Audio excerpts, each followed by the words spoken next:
鹹濕、冇耐性、認知低。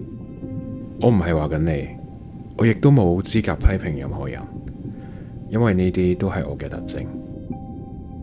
喺開始之前，我想感謝每一位有睇過我日記嘅人。可能你會當笑話嚟睇，可能會同我身同感受，都可能覺得我戇鳩。但我想講，每一次都係我真實嘅經歷與情感嘅變化，絕無虛構。呢一刻嘅你，記得 like、subscribe 同 share 先。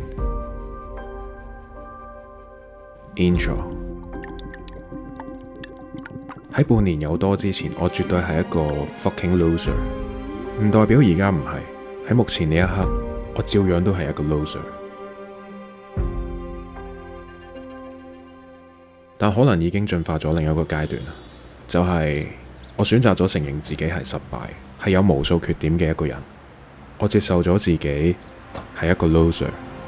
當你願意承認自己嘅缺點，接受內心深處嘅真實狀況，你或許先可以真正咁睇清自己，先有機會做出改變。I was born in the river one day, watch me clean and cold. No Fap No Jerk 之前呢，一日我會花4到5個鐘頭發白日夢，做嘢唔會太努力咯，得過且過係我嘅人生態度。最撚憎就係處理人際關係，逃避一切就係我嘅解決方法，因為大家都會話時間可以沖淡一切。低質嘅多巴胺絕對係我嘅必需品，一日起碼會打2到3次機，都腫撚晒，我仲以為會係夠大咗。2024到25年可以話係我嘅人生谷底，試過同7到8個鬼魂共住一個空間，差唔多半年，由好驚變到覺得佢哋只係呢個星球上一個冇肉體嘅生物，體會到咩叫做越窮越見鬼。接上幾次創業失敗，遇上個垃圾，眼前看似虛華，實質內裏貧窮。諷刺嘅係，我會成日去做 gym， 食嘢都特別健康，身形甚至會比而家好，以表象蒙騙一切，覺得可以欺騙自己，欺騙到異性，將所有精力都投射喺表面，完全忽略咗去觀察自己嘅內在變化，以笑容同世俗嘅歡樂掩蓋一切需要解決嘅人生問題。Chapter 2， 改變的契機。直到有一日，我開始反問自己，點解我仲喺度原地踏步呢？一啲好轉嘅跡象都冇。喺我2025年4月底有一日沖涼嘅時候，無意中聽到一個 podcast， 聽到一個叫 Jack 嘅人講，如果男人個腦入邊冇咗鹹片，冇咗 J 呢個慾望，個狀態會好唔同。說服這個世界你是多麼開心的，但是到了半夜，只有你才知道自己生命的真相。我心諗係唔係真㗎？於是我突然間醒起，喺年幾之前呢，我就真係試過10幾日冇 J。嗰陣時嘅身體係會有股 energy 喺身體入邊翻滾，你可以話係慾望，亦都可以話係衝動，但我而家會稱佢為能量。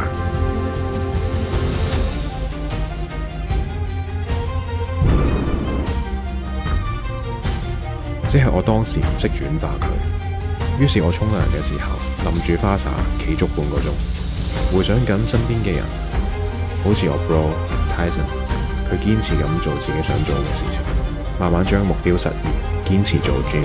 又好似我女朋友未婚妻咁樣，生活上冇多餘嘅慾望，做人行得正企得正，為人有義氣，並且好自在咁活喺自己嘅世界，自娛自樂。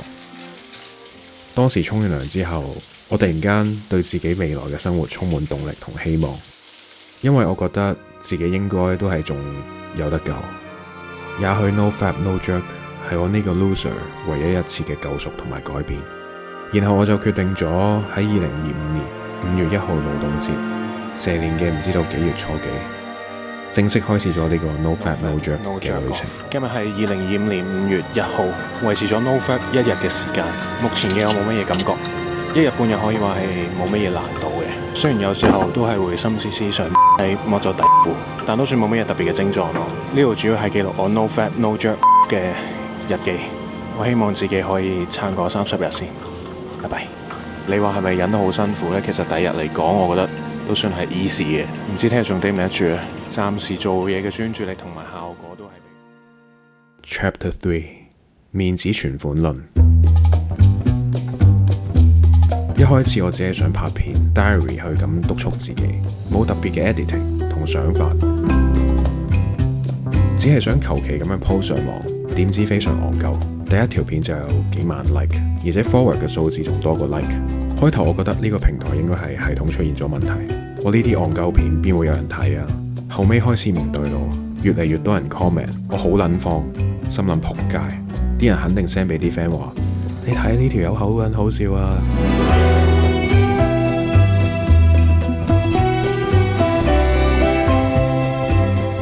到第二條片，連屋企人都睇到，我當時面紅加流汗，件衫濕撚過你條女啊！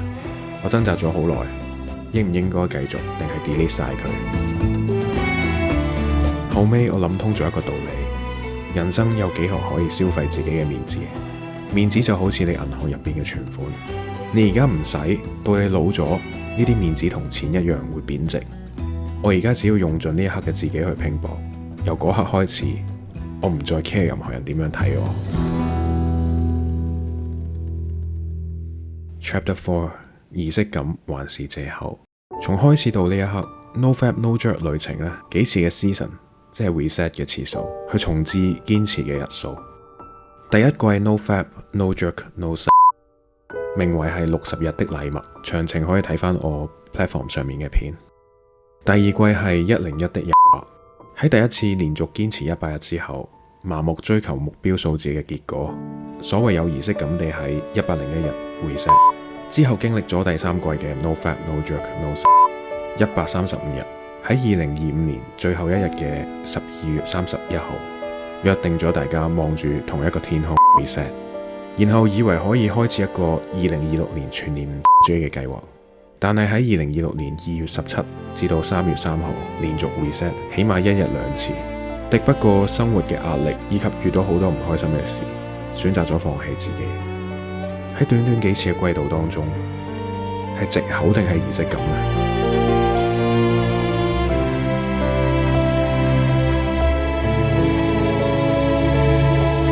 我會話係人生無常，黑夜過後太陽一定會再次升起，但你嘅問題依舊存在，社會依舊都係真實嘅、殘酷嘅，唯一可以令你重新振作嘅，只有你自己。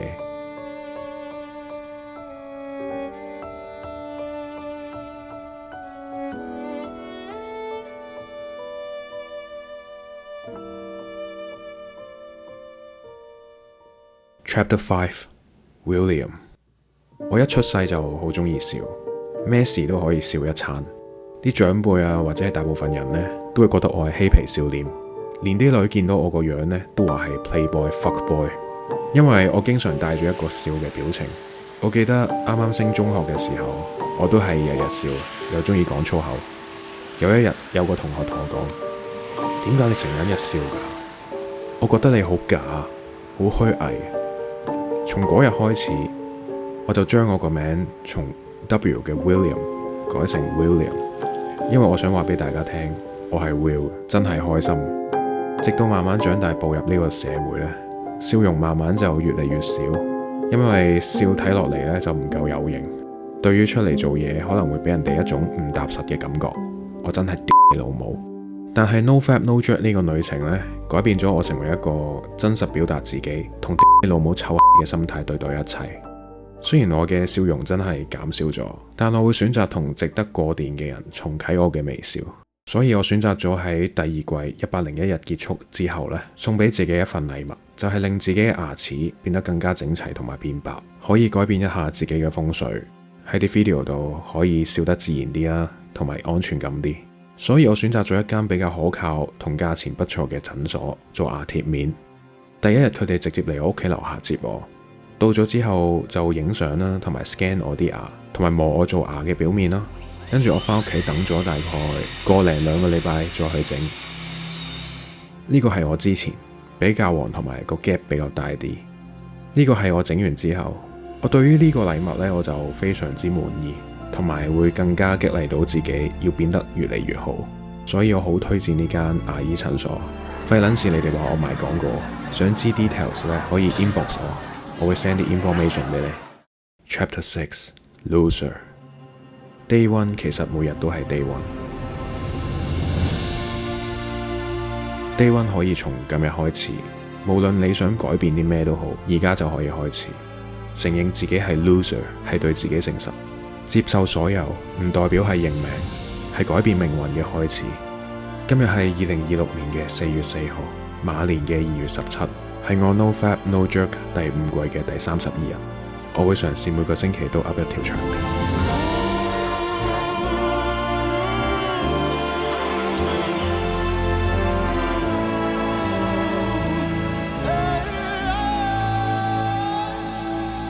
跟隊嘅同我講，我係 Spoon William，拜拜。